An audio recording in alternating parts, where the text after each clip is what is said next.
And a very good evening, everybody, and welcome to Fairway to Heaven right here on Edge of Philly Sports. We're live, Facebook, YouTube, Twitter, Twitch. You know the drill. Wherever you're watching, hit those like, share, subscribe, retweet, follow buttons, whatever it is you do on Twitch or those other sites. Share it out and get as many people involved as you can.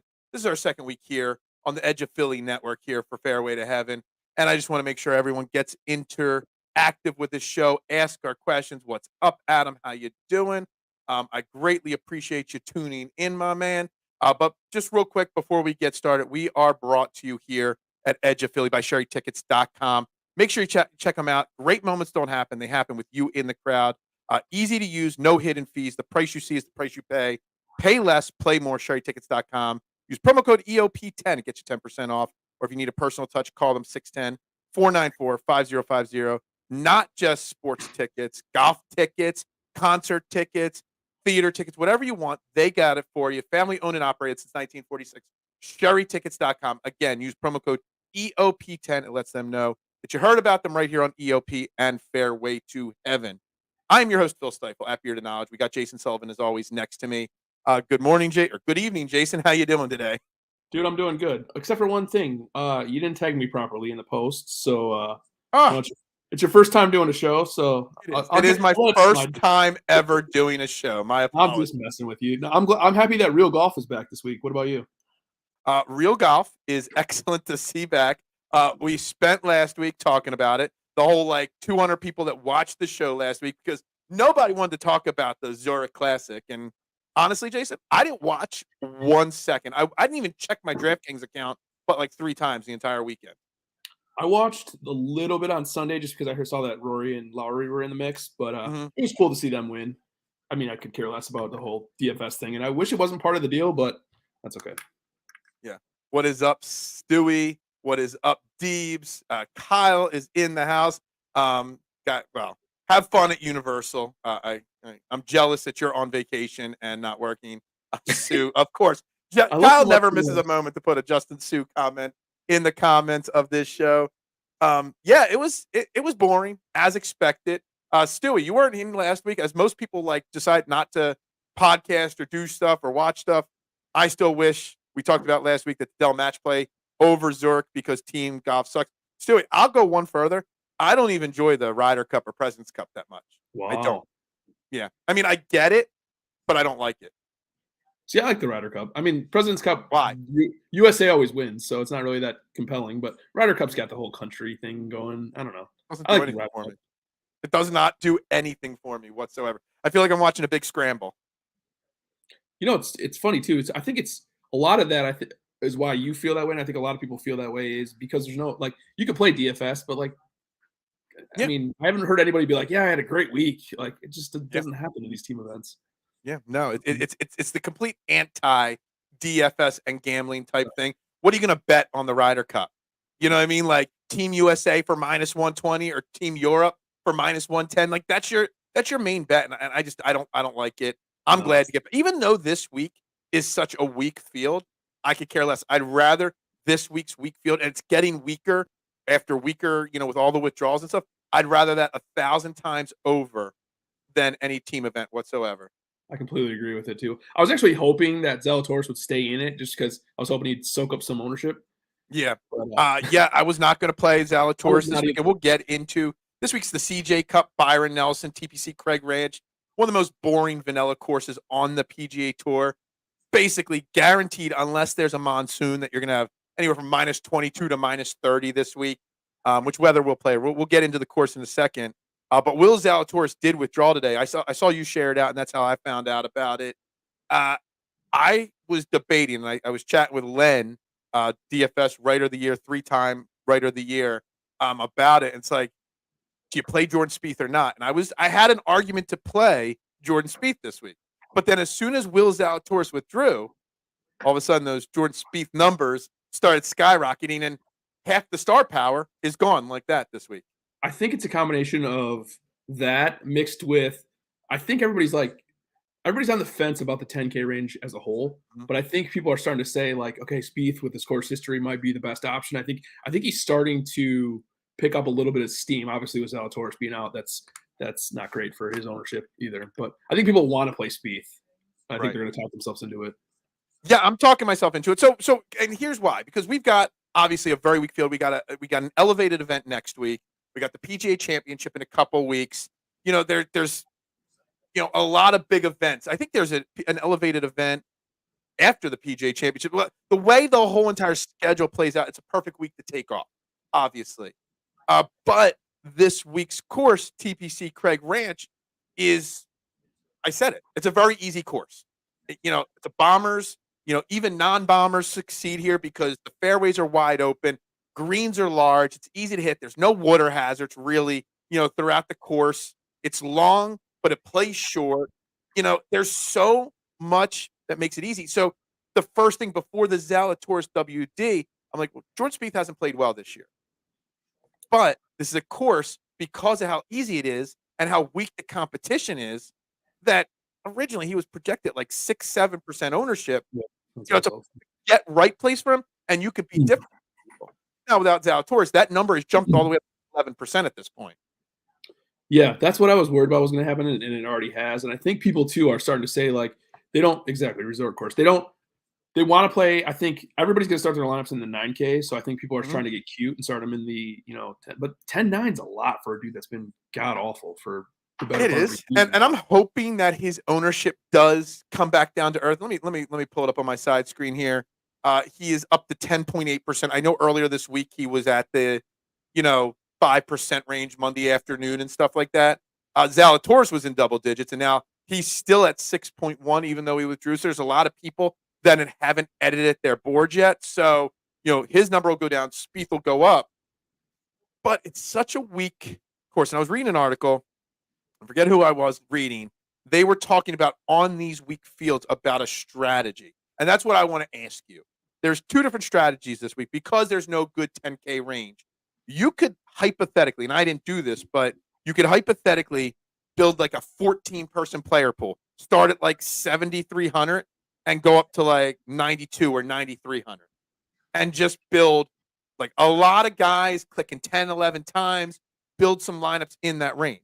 Or I read this article and it got me thinking, like, just pick 3 guys, whoever, Spieth, you want to talk about Spieth, whatever, pick 3 guys at the top and then pick 20 guys at the bottom and just have 2 clicks on this guy at 6,800, 2 clicks on this guy at 7,100. Like, spread yourself super, super thin at the bottom of the board so that because of the unpredictability, the -30, the weak field, you don't know who's going to get through. What do you get what I'm saying? Like, there's a strategy to go each way. Which way would you feel more comfortable doing? I think that's what you're seeing people with the ownership numbers. I think you're seeing people lean to that more balanced approach. And like your approach is a little bit different from that. But I think people, for the most part, they're going to start with Siwoo. They're going to start in that range with Jaeger, guys like that, and which is going to make their ownership insane. And it's like, what's one of the worst things in PGA golf, PGA DFS, is chalk Siwoo. Like, that just scares the living hell out of me. It's like, yeah, he could win, but he could miss the cut too. It's like, it just, I don't know. I like that. I like doing that in weaker field events. I don't like playing the top guys just because I think it evens the playing ground a little bit. Like, if the tournament does get to 25 under to 30 under, it's like anybody can win that. Whoever gets hot with the putter is going to win. So I'm not going to spread it that thin where like 2 clicks on a guy, but I think I'm going to be a more balanced build, I think, which most people are going to be. Yeah, I mean, is there, when there's a weaker field, and I know you care a little bit more about ownership, not as much as others, but a little bit more than I do with ownership. And anybody watching, drop your comments. Again, like I said, make sure you hit the like and share and subscribe button. Do you take ownership? Say a guy, you talk about chalk Siwoo, right? Say Siwoo is 18% and that's chalk in a stronger field. But then you go to this weak field. Is 18% still the cutoff, or would you consider 22% chalk? Because I'm using the Siwoo example, but I'm looking more at Tom Hoge. Because Tom Hoge, he's a very popular choice this week. He was my first bet. Almost 50% of the money I wagered on outrights. I have 5 outrights, but 50% of that money all went on Tom Hoge. Okay? Tom Hoge at 19% sounds like a high number. But in this field, I don't feel like 19% is high. I would feel maybe if he got to 25 or 26%, that one might be high. Do you get what I'm saying there? I do, and that's kind of why I hate the 10K range this week, because if you look at this range, with the exception of Minwoo and Siwoo, or Sanjay, everybody's high. So it's like clearly everyone's going to do balanced builds this week. They're going to try to get 2 9K guys in there, but there's not really a 9K guy. I mean, you said Hoagie, you're confident in, but there's not a ton of 9K guys that I'm like really super confident in. I think Jaeger's one that I think fits perfectly on this course. He's kind of changed from being a cut maker to a little more volatile, but he can win now, it seems like. So I like Jaeger this week, but I think it's a little discouraging to see how high everybody's getting in that range. Yeah, but even then, like we always talk about win equity and stuff like that. Like there's not a lot of guys that I think have great win equity this week. Like if you look at it, we've seen a lot of long shots win this year, obviously on this tour. This is a week where a long shot could very well win, but we're not talking about winning. We're talking on the DFS side. So it's like, you kind of gotta change your philosophies to an extent when it's this kind of a weak field. I don't think so. I think you keep the same philosophies, but that's the thing that's scary, like you just mentioned. I mean, who are you going to start with that you're going to feel pumped to start your lineup with in the 9Ks? Like, does anyone in the 9K or above have any more chance at winning than, say, another popular outright name is Peter Kust? I don't know if I'm saying that right. Kust, is it Kust or Quest or whatever? Quest, I think. Quest. Like, does anybody in the 9K range or 10K range have that much more win equity or win potential than Quest or Lauer or Garrett Higo or, is there that much of a difference? That's the tricky part. I think the anchor spot is the toughest spot. Honestly, there's a lot of guys at the lower end that I like you just mentioned those guys, but then you get to the top and it's like, which one of those guys are you confident can win? Hoagie's won before, but I mean, like Noren, like a lot, he's got huge ownership numbers. Are you confident that Noren can win a tournament? Are you confident that Adam Scott's like a top 10 guy, but are you confident he can win a tournament? No. Like, it's like, that's the scary part, is that I don't know where people are going to go, which makes me kind of gravitate to somebody like Sanjay, who he's been better. He won in Korea last week. Obviously, last time he won in Korea, I think it was last year or the year before, and then he played like crap when he came back. But I mean, I don't know, at 10%, I'd almost rather take a chance on somebody that like him, who we know can win golf tournaments, who's starting to play a little bit better. So that's interesting to me. Minwoo Lee's the other one too. I know nobody's on him this week at all too. It's like, should we? Which is weird because he was on my potential player pool, but then he didn't end up I did my first 20 lineups. He didn't end up getting clicked. It's just the way it played out for me. But the ownership percentage on some of those guys, it is a weak field. The same reason I was making to play Jordan Spieth, you can make for Sung J M, for Minwoo, any of those other guys, can't you? Yeah, and I think not so much Minwoo, but like Sanjay, Spieth, like you've seen those guys win golf tournaments before. You're confident. I'm more confident in them winning than anybody else, which kind of makes me think like maybe that's the way to go. And it's kind of like a reset week for you. If you're in bad form, this is the kind of course you want to go to if you've had success, because it's easy. Let's be honest. I mean, any course that averages about 25 under to win, it's not hard. You know what I mean? So, and like for Spieth too, home game, like there's that narrative too. I just wish he hadn't been so god awful. Like he has been so bad. The problem with you're gonna hate it because I did end up clicking him a couple times. Which is fine. Like I think I might play him too, but the problem is with Spieth, that what worries me the most is the approach game. Like his approach game has been awful. I mean, he's lost an approach what looks like 5 of the last 6 and 7 of the last 10. Like that's a lot of tournaments to lose on approach. That makes me like he is playing so bad right now. Out of how many golfers are in this event? 152 guys in the field. Jordan Spieth is ranked 108th in approach in this field. That's bad. That's really bad. But again, these greens are so big. As long as you can hit the shots, you can get on the green. And you mentioned it a few minutes ago. A course like this, a course that's this wide open, it turns into a putting contest, does it not? Right. And Spieth has been better, off and on this year putting than in years past. And this is the first time I can imagine and remember in months that I actually even weighed putting in my model this week. Models brought to you by FantasyNational.com. Make sure you check them out. If you sign up for one of their programs, make sure you let them know Fairway to Heaven sent you. FantasyNational.com. You just brought up a good point too. Spieth has gained in putting 6 tournaments in a row. Like he's been horrible on approach, but like you can see we've seen Spieth get hot with the putter. It's like I'm almost talking myself into playing Spieth as we go along here. I did my main 20 lineups. We still got the one lineup we'll build later in this show. And I ended up I didn't have a single click on Jordan Spieth for the first 10 or 12 lineups. But then I was like, I'm getting too heavy on this guy, getting too heavy on that guy. Let me mix it up. And I added Spieth, and Spieth ended up getting 5 of the last 8 lineups I built had Jordan Spieth in it. So I ended up with 5 out of 20 with Jordan Spieth so far. I just think it's kind of different. It's not as different as it would have been, say, Will Zalatoris was still in the field. And I think other guys have withdrawn from this field. I think Charlie Hoffman withdrew. I think there was one other name. Patrick Rogers is out. Charlie Hoffman is out. Yeah, they were the other 2 names. So there are a couple people. I know Charlie Hoffman was a guy people early in the week we're going to talk about this week, but obviously his withdrawal hurt there. Another thing to talk about for this week's event, and we're talking about a birdie fest. We're talking about 25 under par, but it's Texas. What always happens in Texas? Wind, weather, out of nowhere. Like an RKO out of nowhere, the wind can pick up out of nowhere. And they're calling for some really shoddy weather on Thursday. Lots of rain, wind.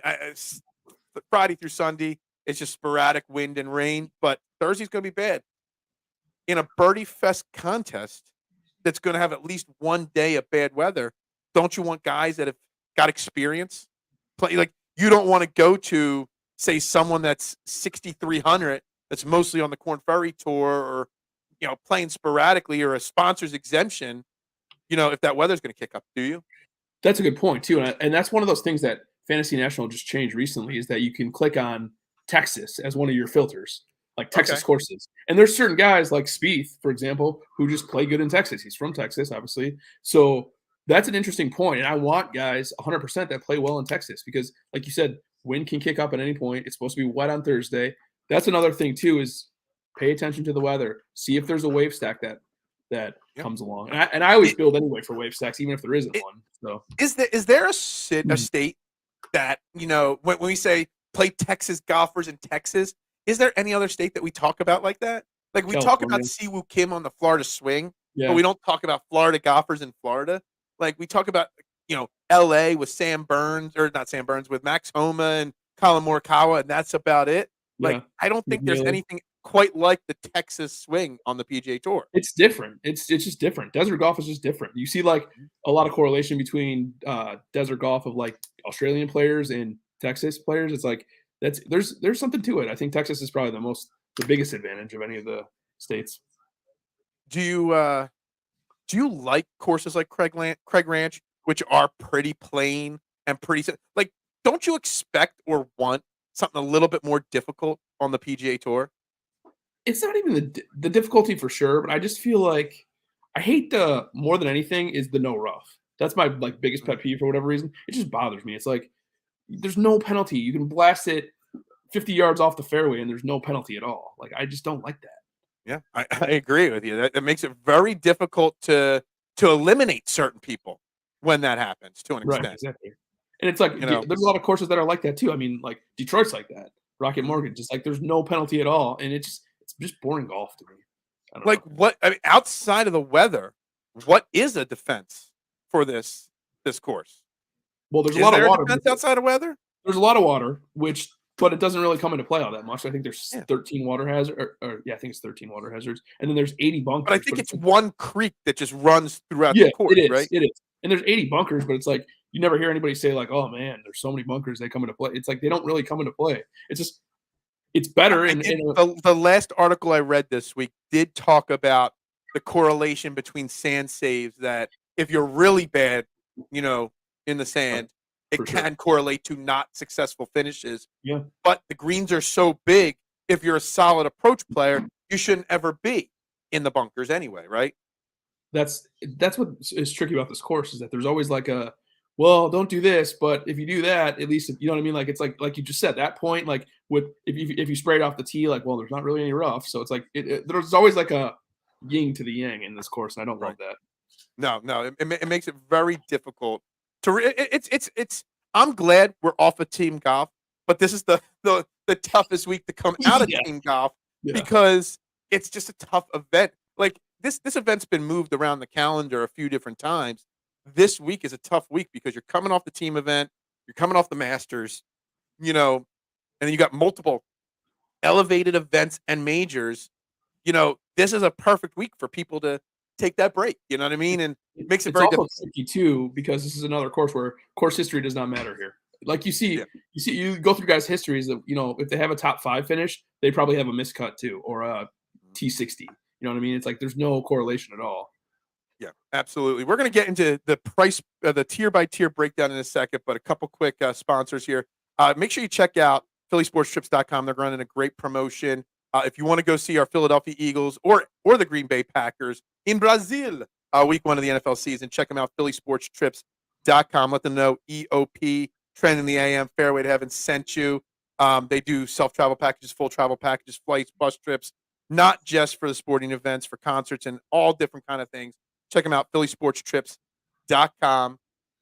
We've kind of hit on, the top of the board with, there's only 2 guys left in the field above 10K. We've talked about a lot of the 9K. Real quick, I want to say Jason Day is kind of getting ignored in this event. Is Jason Day a name that you're looking for at all this week? Because he didn't even make my maybe board. And I'm not even sure why. It's just, I didn't see his name anywhere. No, I'm not looking at him at all. I worry with him because his tee to green game has been so bad. His approach game has been bad too. With him, it's like it's so much. He's gone kind of back to like the old Jason Day where it's like he won here last year, but he was in awesome form. He was, striking the ball really good. It's like this year he's doing it all with short game again, which is not ideal. So Yeah, no, you no talk Jason about Day. course history and stuff like that. You got somebody like KH Lee who's won here 2 of the last 3 years.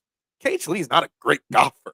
You know what I No. mean? So, like, what does that tell you about the course that KH Lee has won this event at this course twice?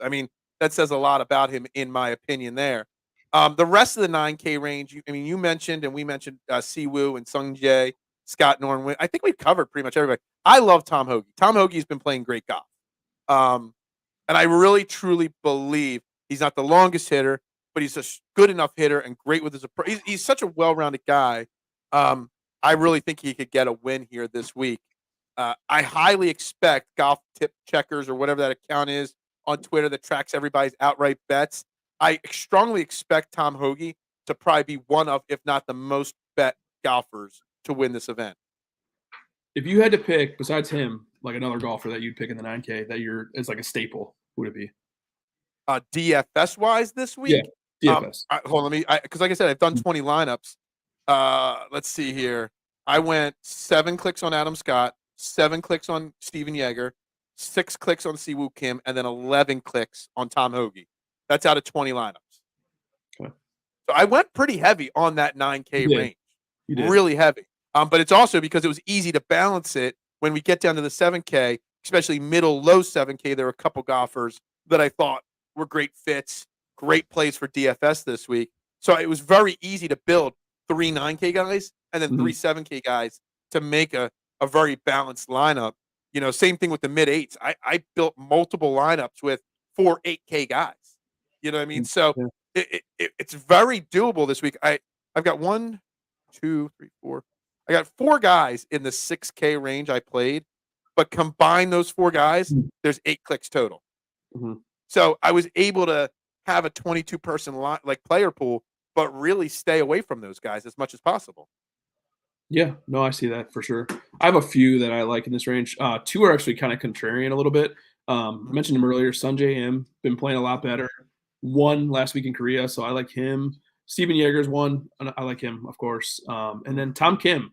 Is he starting to play better? It seems like he's starting to play better. I don't remember because I was building this lineup the other day. I kind of talked myself out of Tom Kim. Like my first bit of research talked Tom Kim up, and then I talked myself out of him. And I'm not sure. RBC did gain 4.5 strokes putting his last event. That's really strong. That's what you need. If you look at his last event, RBC, where he finished 18th, Tom Kim, he gained 2.5 strokes on approach, 4.5 strokes putting. The only things that are important. His almost 4 strokes lost off the tee don't matter here this week. So maybe you're right and I'm wrong to zone in on Tom Kim there. He hasn't been good at all. He's been better, but he still hasn't been good. I don't know. I just feel like would I rather take 12% Tom Kim, who I know can win golf tournaments, over some of these other guys? I think I might. Yeah, you make a good argument for it. You make it, it's something that I wanted to do. It's just Right. something that didn't work out that way for me this week. And I have a feeling that you're right and that it can come back to bite me a little bit not playing him this week. But then again, he hasn't been that good. So it's And tough. I haven't been tracking his ownership. I'm shocked it's at like 12. 12.8, Yeah. 12.9%. Was he lower and then the Zalatoris withdrawal kind of changed? I know there was $1,000 price difference there, but once that Zalatoris withdrawal came, I kind of feel like that affected a lot of people's ownership projections. My kid's breaking everything right now. Sorry. It's okay. No, I think it had some effect on it for sure because I think more people are going to want to get different in the 9Ks. So I can see it. I think All he right, was let's at like 8.5 when I looked okay. last. So now he's at 11. Yeah. I got one random question. I know Fantasy National, they're a sponsor of this show, fantasynational.com. When are they going to update their website to actually say Tom Kim and not the other, however his name was pronounced before it became Tom Kim? Come Like on, some of these, guys. Like, it's been I know over a year now. It's time to update his name. some of these other guys are like that too. It's like, who is that? Oh, okay, yeah, Yeah. yeah, that's Yeah, that's it. Tom Kim. That's right. Yeah, Like, yeah, just make it easier for us there. All right, let's yeah. take a look in the 8K because I think there are some good plays. There are 5, 6 names that I really zoned in on here, but I'll let you go first. Give me a couple names here in the 8K range that you really do like. I don't really like anybody. I'll be honest with you in Oh, the 8Ks. I'm trying to. I want to, but there's not a lot to love here. McNeely popped out a little bit for me, and Hubbard probably are my two favorites, but I don't have a ton of confidence in either, to be I, honest. I, Who do I you like this played week? both those in my lineups. Matt McNeely, great golfer this year. If it's a weak field like this, I don't. I Yes, think good 82 putter. is a great price point for him. If he was lower, Yep. he'd be higher owned. If he was higher, he wouldn't be valued. But I do like Matt McNeely at 82 and Hubbard at 81. I'm looking at Keith Mitchell again. I'm right back to the well with Keith Mitchell. Something again. This is going back to a couple weeks ago when Rob was on the show to start zoning in on DraftKings points. Keith Mitchell's second in the field in DK points scored, and that's something to really take into consideration. You know what I mean? If they're scoring, Tom Hoagie and Keith Mitchell, they're the top 2 DK points getters this week, which also goes to show why they're top 30 or better guys as well. You know what I mean? They kind of go hand in hand, and so I'm looking at Keith Mitchell back to that well. I do like a little bit of Dietrich this week. Um, I'm not on KH Lee, even though he's a 2-time champion here. I'm going back to the Napster this week as well. He had a little bit of a downward turn after his win. I think he got a little, overzealous with a very busy Yeah. schedule. I think this kind of a field, very similar to when he won his first event earlier this year, weaker field. Um, I'm kind of in love with the Napster getting another W this week, or not a W, but contending for a W this week. It's interesting. You know what's funny? To go back on your Keith Mitchell point, Keith Mitchell's number 1 in my model, and Tom Hoagie's number 2 in my model. So either I'm onto something, or everyone's going to do the same thing. So Yeah, Hoagie was 1 for me. Mitchell yeah, was 4 in my yeah. model. So yeah. I'm trying to So pull up Jake Knapp, what he's done here. I know since his win, then he went 4th at the RBC Classic, and he hasn't had his best finish since his 1st and 4th back-to-back weeks. His next best finish was at the Players at 45th place. But the one thing outside of his missed cut at Houston, he's still been putting very well. He's still been great off the approach. Most of his bad finishes are because of bad around the green, bad tee to green, things like that. So I kind of feel like he hasn't played in a week or two. I kind of feel like it's a good week for him to get back on par. it's a get right spot too, like you said earlier. It's Yeah, like this is a course where like your game's been a little off, but you can come back and I mean, this is the kind of field where he can win. So I don't yeah. mind that. I 1,000% believe he can win this. It's hard to win twice in a row. It's hard, or twice on tour in the same Right. season, unless you're like Scotty Scheffler, and that's Right. about it. Did I bet Nap? No, I did bet Nap. If you look at it, my betting card this week, I got Tom Hoagie at 28-1 with a huge percentage of my betting pool. But my other 4 bets, 80-1, 90-1, 90-1, 100-1, because that's kind of the chance you have to take this week. So Yeah.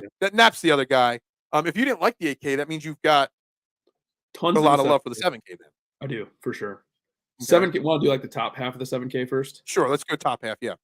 I have a few plays. Seamus Power is my favorite. He's been really good here. He's been a lot better overall too. So I like him probably the most. I have a bet on him as well. And then Is Seamus Power like my Aaron Rye kind of, yes. to you? You know, Yes. I Yeah. think every event he's in, you've mentioned his name on this show. I just like it. I feel like how do I put this? I feel like he's a better golfer than he's played. Like he shows it in spurts, but like he's very hot and cold. But I feel like he's the kind of guy that's like not a mainstay, but I feel like he's a second tier guy, and I feel like he can be. He just needs to develop consistency. So I like Power a lot this week. 8% ownership, which is insane to me. So tons of Seamus for me this week. I went with same spot in my model. His name was right above it. Davis Thompson at 7,900. Yeah, I like him too. Yeah. Where else are you in this mid to upper 7K range? Because I have Thompson and Fox, and then everybody else is 7,500 and below that I liked in this range. Ben Griffin's interesting, good approach game. T14 at the Corrales a couple weeks ago, so I like him this week. Chan Kim's the other one. He's been playing some good golf. 14th at the Valero and 6th in Punta Cana. So I'm hoping his ownership doesn't get too crazy. I went right down after those first two names. I went right down to 7,500, where you got two guys that I think have not a lot, but a little bit of win equity. I bet them both. They both modeled out well. One of them's got much higher ownership than the other, but I went Justin Lauer and Peter Quest. Again, I'm going with what you say, Quest, as two guys in that mid 7K range that I like a lot this week. Yeah, I actually bet Lauer too. So spoiler. Yeah. I think you did too, didn't you? Yeah, I bet both those guys, Quest and Lauer. I do this thing where if I bet you, you're automatically in my player pool. Not necessarily a heavily clicked guy, but you're automatically, because I build one lineup if I can with all my outrights in the same lineup.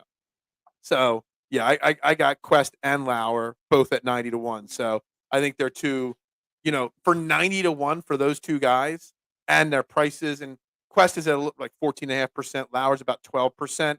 I mean, it's not great ownership percentage, but again, in this field, I think both those guys could hypothetically be 8K, 79, 81, somewhere in that range priced if they wanted to get it right, in my opinion.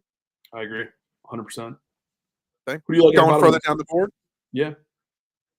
Go for it. Oh, I was asking you who you got. Well, Lauer's one for sure. I agree with that one. Quest too. I agree with that one as well. Matty Schmid has been he's missed his only cut. He missed the cut his only time here, but he is just a guy that has just been playing he's way better. He gets no respect, no ownership ever on DFS, but he's just solid. I mean, he's just been like a T11 at Punta Cana, 21st at Houston Open, 17th at Valspar. Like the guy is, I wouldn't say winning upside, but like top 15, 20 upside for sure. So Schmid's probably my favorite in this range. I got two names for you. I want to get your thoughts on. The first guy missed the last cut in his last measured event at Punta Cana, but that was his first missed cut, and he had gone 1, 2, 3, 4, 5, 6 straight cuts made before that, and he has a win a couple years ago on his card. So there is some form of win equity there because he has done it before. That's Garrett Higo. And the next name I'm going to give you that I liked, what did we say beginning? It's a putting contest, right? So generally speaking, in this field, the number one putter, strokes gained putting over the last 36 rounds, guy that you liked a lot this year, earlier in the year, Taylor Montgomery. Don't you want the best putter in the field in your player pool if it's a putting contest? Yeah, no, I like that play too. He's interesting to me too. He's been a question mark. He hasn't been as good recently, but he's interesting to me at this course too. And I see your point 100%. He's missed his last 2 cuts, so that's not saying much. But even in his missed cuts, he's been gaining strokes putting. So to me, that just kind of leans a certain way. And there was a stretch, maybe it was at the beginning of last year. Yeah, beginning of last year, he was on fire. He was one of those going from the fall swing 22 to the beginning of 2023. He was one of the hottest golfers on tour. Actually, going all the way back to July. Man, actually, we're going way back. Oh, some of this is Corn Ferry Tour. Okay, gotcha. Never mind. But when he started regularly on the PGA Tour was September of 22. He was on fire for a while, and he just completely fell apart. But great putters on a putting contest, it's kind of important, right? 100%. No, I like that one. Another one that I like is Bramlett. He's been a little shaky recently, but he has a 19th and a 7th here. And he seems like he would fit this course, like a longer guy, not super accurate, but can bomb it out there. Can't putt, obviously, at all, but Bramlett's interesting. I think that's a good price point for him. Do you think when it's a putting contest like this, that even though it's a putting contest, but it's a get right kind of course, that average putters can kind of putt above their skill level to an extent when they're not extremely difficult putting greens to begin Yeah, with. it's slow to medium greens. I mean, I think 100% that's a good point. I think so much is put into putting. I think that's become like the hot trend of everybody putting so much into putting, but putting is honestly like a weird thing. It's a weird metric. Like it's so hard to Mhm. measure. It's like even the worst putters can have 1 week where they putt really well. It's like you see it all the time in like stats. You pull up somebody's stats, and it's like, oh, they've lost 8 of 10 in putting, but like, oh, look at the two. Holy crap, the one they gained 5, the one they gained 9. It's like there's weird weeks where like guys just putt well. So I feel like so much is put into putting, and I think Mhm. it's a little overrated. Yeah, that's why normally most weeks I never even put putting into my model, just because it's such a street. Like I almost like I don't use the mixed conditions model, but if I did, I would do it where like I'm doing approach the last 36. In a Mhm. course like this, I might go the last 16 rounds solely for putting alone, just to see who's the best putters most recently. How about the 6K? I mean, we've pretty much butchered and said the 6K range is pretty useless. Is there any 6K guys that you like? There's not a lot, I'll be honest with you. Smalley's interesting, played a little bit better. 6 last week at Punta Cana. I feel like it's a similar style event, so it's interesting to me. Not a lot else, to be completely honest with you. Do you have guys you like? I mean, I starred a lot of names, but I ended up, like I said, I only played 4 of them. Um, the name that stuck out to me a little bit, he's been better putting. He's a good scorer when he's on. Cam Champ, one of the biggest drivers of the golf ball. It's a long course, par fives that you've got to score on, and they're I think all 3 par fives are under 570 yards. He's gotten better with the putter this year. I kind of feel like Cam Champ. I only clicked him twice, but it's a worthy risk reward kind of play. I went with Dylan Wu. Bryce Garrett got 2 clicks. Bryce Garrett's weird. He doesn't play a lot anymore, but he's got a win. Great putter. Semi recently. Yeah. So I liked him and Eric Barnes. They were the 4 6K guys that I played. I wrote down Chandler Phillips. I wrote down Wallace, Ryan Moore, Silverman. I wrote down a lot of guys, but I just couldn't pull myself to click any of them when I was My able to only build thing so many balanced lineups in the middle. my only thing with the 6K, please, for the love of God, do not play any chalk in that range. There's nobody that's worth playing that's chalk in that range, which there isn't a Hold on. lot, but I would say I mean, Johnny Vegas at 6%, Ryan Moore at 7.5%. Who's Rico Hoy and why is he 4.5%? That's pretty much it. no, there's not a ton. But There's just not a lot of chalk being played. And if any maybe ownership that's goes up because at of the all, Zalatoris WD that some of these numbers have come down. yeah, it could have for sure. So I think so many Yeah. people are going to play more balanced, like we were talking about. So Yeah. that makes sense. Absolutely. Which squeezing in a Cam Champ, a Bryce Garrett or whatnot, Right. you And you know, could still do that. You could still go with a balanced lineup and put one 6K guy in there. You hell, don't have to hold do on. I'm not. a This is not a 7K. lineup build. I'm just going to do a random thing here off on the side screen. Hang on. If I went Hoagie, Yeager, let's say Adam Scott and Keith Mitchell. So 4 guys 80 and above. If I go, so that put you at, let's still put you at 6650. So you Right. could play a Barnes and a Cam Champ and still get away with it, or something like that. Or I guess maybe not 4 guys that highly priced, but you get the point I'm trying to make. Yeah. You can make a balanced lineup and balanced at the top end of that board, and then Yeah. still throw one guy in and make it work financially for you. I So agree. I just wouldn't give. You say don't play chalk. I say anybody from 7K, 72K, and Mhm. down, just don't click them a lot. Don't Yeah. don't overexpose yourself to any one guy low on the board. That would be my piece of advice in that area. Instead Yeah. of just staying away from the chalky guy, don't overexpose yourself to one guy. Because if they're cold putting or they're on the wrong side of the wave or the weather picks up, then you're screwed and you get hurt yourself pretty bad. Yeah. No, that's smart. Yeah. All right. Real quick, another one of our great sponsors here is well, it's not really a sponsor. It's an event happening May 11th, the Streetlight Kitchen and Bar in Drexel Hill. Come on out. Phillies pregame, postgame live. We're giving away 2 free tickets to Phillies game. The postgame and pregame live show will be there. The crew will be there. And breaking news, I will be there as well. Just shaking hands, kissing babies, doing whatever it is I do. You could buy me a beer if you would like. I'd greatly appreciate that. But not too many because I'll have to drive home. But yeah, I'm going to go back to my old stomping grounds. Check it out. Streetlight Bar and Kitchen, May 11th, pre and post game live. It's Saturday, 2:30 starting, guys. Let's build a lineup. Let's do the lineup build. Brought to you by Fantasy Golf Pod. Check out Chad and the boys Wednesdays at 4:20, cracking beers, talking DFS golf. We're going to build a lineup. Again, what's the record on the lineups now? It is me 7, you 6, guess 2. 7, 6, 2. Gotcha. Yep. I won last week. I had actually a pretty solid lineup considering I did zero reresearch. It was a 5 out of 6, but it was well north of 600 points. It was a really strong build last week. Yeah, it was very solid. So I will be picking first because you won. Okay. So I am going to go with somebody that we talked about a few times. I'm going to go Peter Quest. So right off the bat, taking one of my guys. That's okay. It's all right. I can accept that.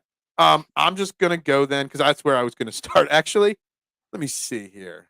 Well, if you're going to go Quest, I'm going to take the other 7,500 guy that I like right off the board in Justin Lauer and take that off the board. I like that. I'm going to go next. I'm going to go my main man. You already know, Seamus Power. Yeah.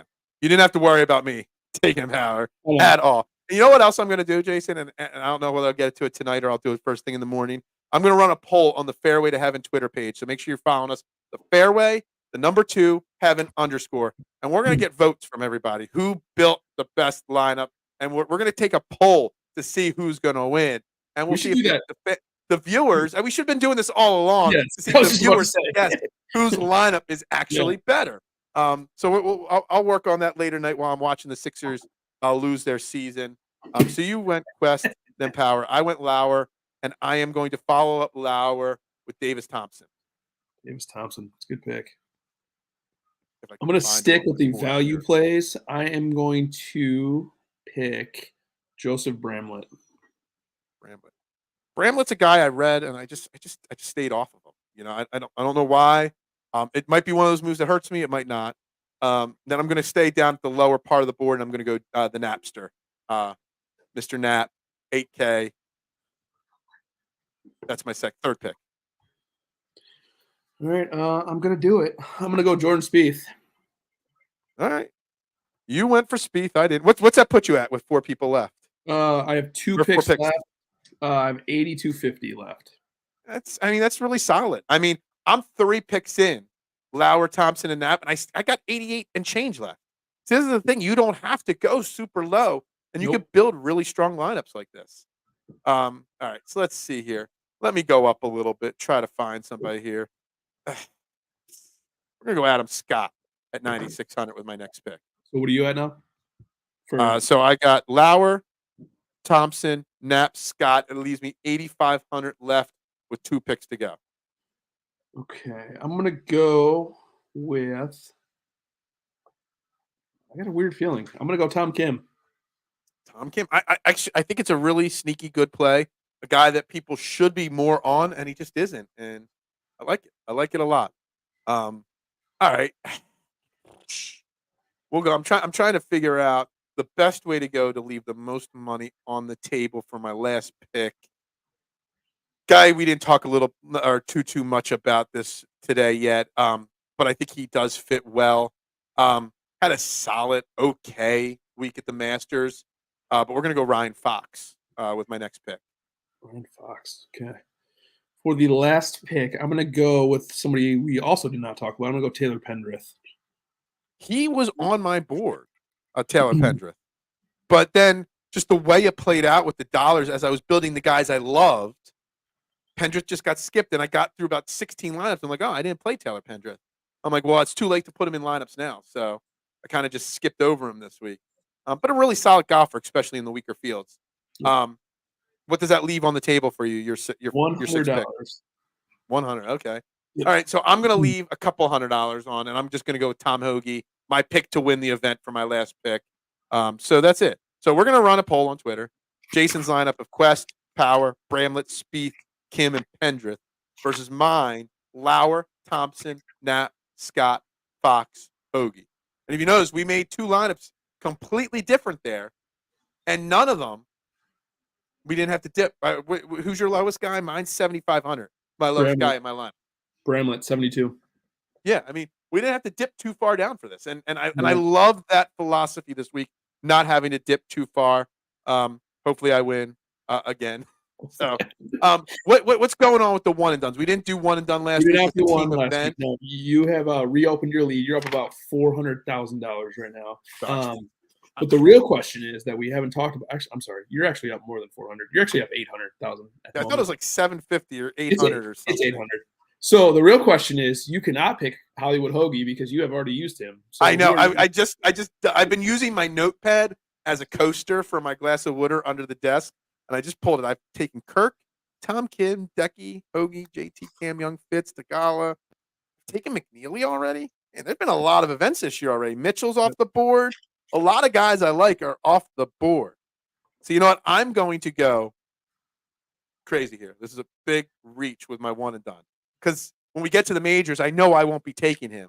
And I don't know whether he's going to completely collapse this year or not. I'm going to go Jordan Spieth for my one and done. Who I already used. I cannot. I was thinking about doing the same thing, but I cannot. Yeah, it's really hard to track these one and done. I don't know. Like next time we got to find like a spreadsheet way of doing one and dones, or like put it into a computer program where we track it better. Because I'll do that for next week. I'll do that. I'll send it to you. Yeah, like I don't know. Like I can't mentally count, and maybe put like every event that's still to come on this sheet, so that like I can. I'm trying to think about some of these guys. Like, when might I use them? Right. Like, who did I take for the Masters in the one? Bryson. Okay. Right. So yeah, I was debating between Bryson and I was debating between John Rahm, guys that you're only going to have a few weeks to choose from. I don't know. I'm going Spieth this week for one and done now. I'm going to stick with it. Peter Quest. There you go. A guy that you won't take in a major anyway either, right? So use them up. It's either this week or the Detroit Open or the Rocket Mortgage at the Detroit Country Club or whatever. You know, he's in good form. If you're going to play him, this is the time. Yeah, this is the time to do it. How many times? So I had him in. I ended up with a Quest in 7 of my 20 lineups. So that's not bad. And again, like I said, 90-1. You couldn't beat that. I thought 90-1 was a pretty. He's a guy pretty solid bet. I can see his ownership creeping as the week goes on. Yeah, as more people do their podcasts, as more people talk about them, as more people watch the replay of this, and make sure you hit the like and share and subscribe and follow and retweet button on the show. I can see more and more people. I did not give you this question before the show, so we'll wrap up at the end with our bets one final time. This question. Are you cognizant of this question that is now coming? Yeah, we're gonna cancel this. Can I ask you, not Rory McIlroy winning, but did Rory McIlroy save his career last week by singing karaoke? to my favorite song of all time. I mean, I hate the song. The Sopranos ruined that song for me, and I love the Sopranos. But that moment, all I could think of when I hear "Don't Stop" is the ending of the Sopranos. See, they play that at the end of Red Wing games, and they always have for a long time. So I think of that the first way. So that him singing between that and between, I don't know if you saw when they got the championship belts, and Lowry put his on, and he told Rory it was a little snug, and they both started dying laughing. That made me like those guys are number 1 and number 2 in my book now. Yeah, like we've talked about Rory a lot on this show, Yeah. Not just this year, but in the last couple years. And whether he'll win a major, whether he'll whatever, is he overworking himself? I just saw a report that he's getting back on the player advisory board again. Yep. He got a huge chunk of money, part of the deal with the merger and stuff like that. The thank you money for not leaving for Live, still pennies compared to what he would have gotten on Live. Yep. But just seeing Rory sing and do karaoke and, keyword here, have fun. Yep. It kind of like loosen the mood. Does it take some of the maybe that reminded him, hey, we're playing golf here for millions of dollars. Let's have a little fun. Do you? I know I'm being sarcastic about it, but do you think him having a little bit more fun could take some of the stress away from his game not being top 3 in the world anymore? No, I think it 100% can, and I think that's. People don't like Rory for whatever reason now, but like I am not one of those. I really like Rory, and I just feel like that's the biggest thing. I think he's been so bogged down with this whole Live versus PGA thing. He hasn't been able to like breathe for a second. Yeah, 1,000%. I just love to see it because I want Rory. I do. I want Rory to win again. I don't know if he'll win a major again, but an elevated event or a major like reputation event. I want to see him win one of those events. and we constantly, every week, we talk about what will save the PGA Tour.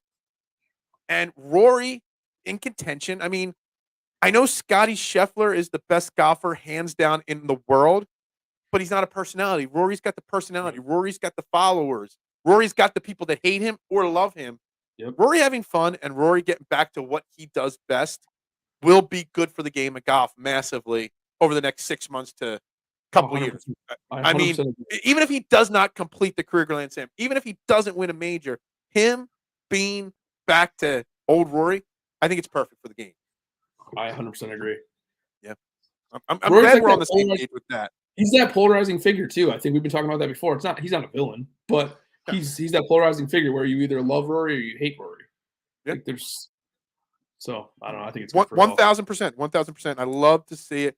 Guys, I got one more sponsor read here to give you guys before we wrap up this show. Cherry Law Firm. If you've been in a motor vehicle accident, personal injury, or affected by criminal law, call David R. Cherry of the Cherry Law Firm in Media and Westchester. Personal injury law. Give them a call, 610-565-0300, or go to cherryinjurylaw.com. Let David R. Cherry fight for your rights. Again, 565-0300, cherryinjurylaw.com. Let them know you heard about him right here on Fairway to Heaven on Edge of Philly Sports if you do give him a call. If you lose your bets this weekend, I don't think David R. Cherry could fight for you to get your money back. That is just a side note.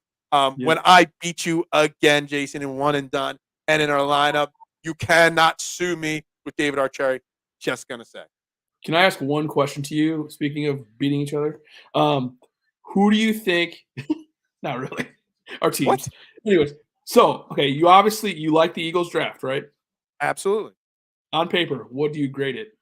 An A, 100%. Not just because they got the best cornerback at 22, not just because Cooper DeJean, a first-round talent, fell to them at 40, but on top of the draft, Howie Roseman was able to maneuver picks up and down, and he added a 3rd, 4th, and 5th round draft pick next year on top of it all.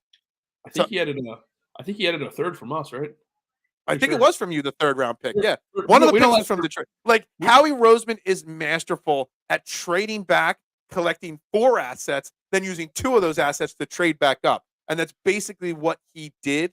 And I think Howie Roseman's ability to maneuver assets, whether it's players or picks, to get the guys he wants, it's fantastic. And I don't know if you how much you pay attention to the Eagles on social media, but obviously there's a lot of national guys that always talk badly about Philly sports. Did you hear Nick Wright? Do you know who Nick Wright is on Fox Sports? No. He's one of their main football guys on their morning show, and I think he's got his own show now. And he did a rant on his show yesterday, about that Howie Roseman is the worst GM in football. All he does in the draft is listen to sports takes like Daniel Jeremiah, him, and other guys, and he bases his big board off of what they talk about on their TV shows. And that's why everybody thinks he's great at drafting, is because he just bases it off the popular names that are being talked about on ESPN and Fox. And he went on a 5-minute rant about this. And you could just see the guy, whoever it was the host of the show, just sitting there squirming uncomfortably, like, this is the dumbest thing I've ever heard. And I just, as a Lions fan, you know Howie Roseman's a good GM, right? For sure. And you know what's funny is Brad Holmes, the Lions GM, is not a household name. Nobody really knows who he is, but he has proven to be probably the best drafting GM in the business right now. And he gets crap from our media for picking guys that might not necessarily fit the bill. Like, remember last year he picked Gibbs really high? Well, Gibbs is like a top 5 running back in the NFL. So that worked out pretty well. So like, it's just so funny that everybody has these wild takes about GMs at the draft. It's like, nobody really knows. Like, I mean, you guys, the Lions, just like the Eagles, lucked out in the NFL draft by the fact that no defensive players went before 15. All those quarterbacks went. I didn't, like Quinion Mitchell, our 1st round pick. I didn't do any draft prep. I had no idea who he was. Like, I knew who he was, but I knew he was the best cornerback in the class, but there was 0 chance he was coming to the Eagles. So I didn't do any prep work on him. And he fell to us. I thought there was a slight chance we'd trade up and get Terry and Arnold, who you guys got. Yeah. But you guys were able to trade up to what, 23 or 24 and grab him. Like, you didn't think there was a chance to get Terry and Arnold there, did you? Well, that's the thing, too. Now you got Arnold and Branch to lock down your secondary for the next 5 or 10 years. I'm working on a new series I'm going to start writing on the Edge of Philly Sports website One of the main things I'm going to write is my weekly power rankings, and I'm going to start it with my post-draft power rankings. Right now, I got the Lions now up to the 5th best team in the NFL in my power rankings. I think that's true. Unfortunately, I did put a little homerish and put the Eagles at 4. I think there's an argument to be made that the Lions might be a tick ahead of the Eagles, but as a homer, I'm not going to put the Lions ahead of the Eagles. It's funny too. I think there's similarities, like you just said. Like, okay, so you guys got the best corner in the draft. We got the second best. Neither one of us thought we were going to get either one of those guys. So I think that was 2 great picks by both of those guys. And to make it just seems like, so you guys draft Georgia guys, right? Our new thing seems to be Alabama guys. You know what? I love that. Yeah. I want guys that played against the best competition, played on these dominant teams. Like, those are the kind of guys I want on my team. So I'm all for it. You want guys that have played in national championship games and major bowl games, Against I know I don't like JJ McCarthy, the Michigan quarterback. Right. I don't think he's super talented, but I think he's got as good of a chance, if not better, to be better than Bo Nix or Michael Penix or Drake May. Outside of Caleb Williams, there's a good chance that JJ McCarthy is the second best quarterback. Why? Right. Because he's played in big games. He just won a national championship game. I just think that, it's a bad place to go to play football in Minnesota. That's But that's another whole subject right there. That's kind of my point, though. Like, you play in big games, but you also play against good competition. Like, you're playing Georgia every year. You're playing Alabama every year. Whoever, Florida, like, you're playing against these good teams. Like, I'll take my chances with Georgia guys. Absolutely. Bama guys. Georgia, Clemson, Alabama. I want those guys drafted every year. Like, yes, we got Toledo, Quinion Mitchell. That's where he went. But the character of Quinion Mitchell is really good. The talent is there. Yeah. He was – I don't know if you heard this. When the Quinion Mitchell pick happened, Nick Saban admitted to tampering live on the air. Without – I don't think he realized he admitted to it, but he clearly said, I tried to convince him to go into the transfer portal to come to Alabama. Can you imagine your 2 starting DBs be him and Arnold? That would have been ridiculous. Yeah, like to sum up the Eagles draft for you, and we're off the subject of golf here, but most Eagles mock drafts had Cooper DeJean at 22 to the Eagles. We traded up and took him at 40 in the second round, not because he fell because of some personal issue or tape or measurables. He fell because of the massive amount of offensive players that went ahead of him.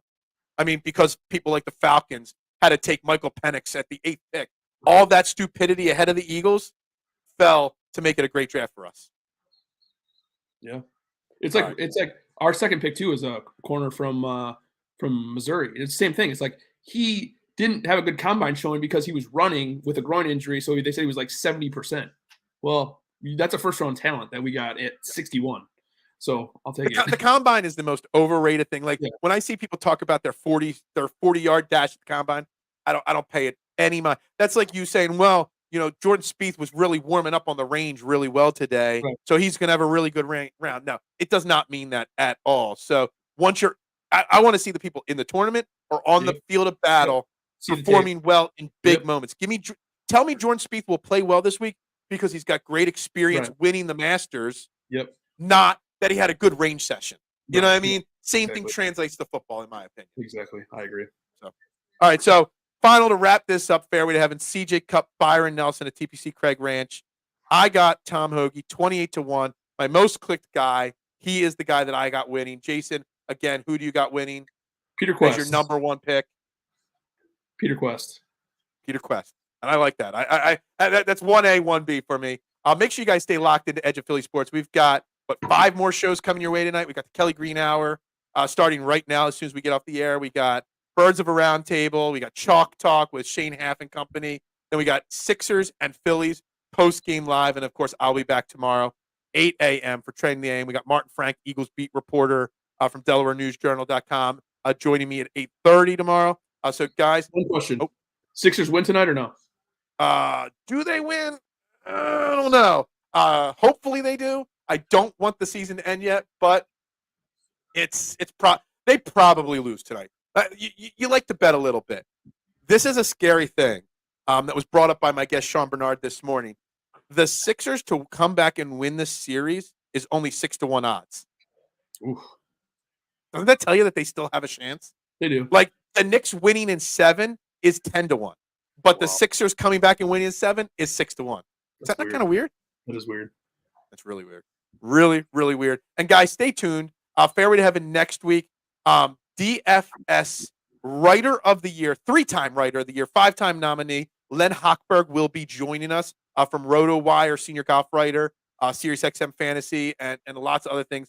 He'll be joining us next week. And then for the PGA Championship, Matty Miller of the Draws and Fade podcast, he'll be joining us as well. They do great work over there at Draw and Fades. And they're also Philly region guys over at Draw and Fade. So we'll be having them on the show in a few weeks for the PGA Championship. So you don't want to miss that. Guys, for Jason Sullivan, I am Phil Stiefel. Make sure you like, share, subscribe, retweet. We'll see you guys next week, and I will see you guys tomorrow morning right here on Training the AM on Edge of Philly Sports. Guys, yo, Tom Hoagie, Peter Quest, let's get some W's. Let's get some money in our bank account, guys. Right. Everybody have a great night.